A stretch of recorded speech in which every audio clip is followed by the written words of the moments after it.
Anxiety, fear, failure, most people treat these like emergencies. Stoics treated them like training.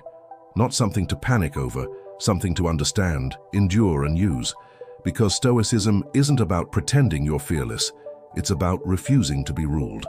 So today I'll show you how Stoics handle anxiety, fear and failure, without motivational hype, just discipline. Anxiety is rarely about what's happening. Anxiety is about what you imagine might happen. It's your mind projecting a future. What if I lose my job? What if I embarrass myself?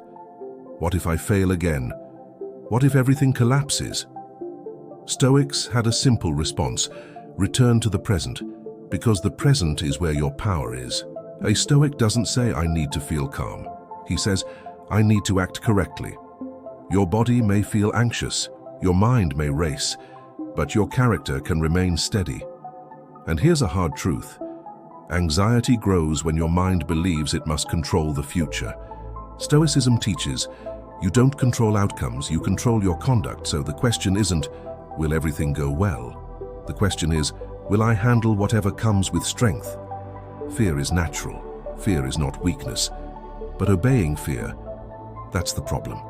Most people feel fear and immediately search for relief. Distractions, excuses, comfort, avoidance. Stoics did the opposite. They trained their minds to see fear as a signal. Fear means this matters. Good. Now we act. Stoic self-talk sounds like, I am afraid and I will do it anyway. Because courage is not the absence of fear. Courage is choosing action despite fear. And the Stoics had a powerful method for fear, premeditatio malorum, imagining the worst-case scenario. Not to panic, but to prepare. You visualize, what's the worst that could happen? Then you answer calmly, could I survive that? Yes. And if you can survive it, then you stop being controlled by it, because fear shrinks when you face it with clarity. Most people fear failure because they attach identity to it. They don't think I failed, they think I am a failure. Stoics rejected that. They separated outcomes from character. Failure is not a death sentence, failure is information.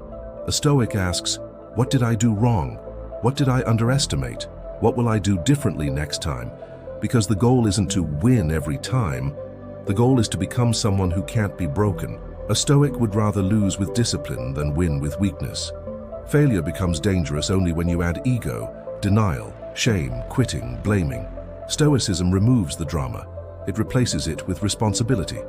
Stoics simplify life with one brutal filter. What is in my control?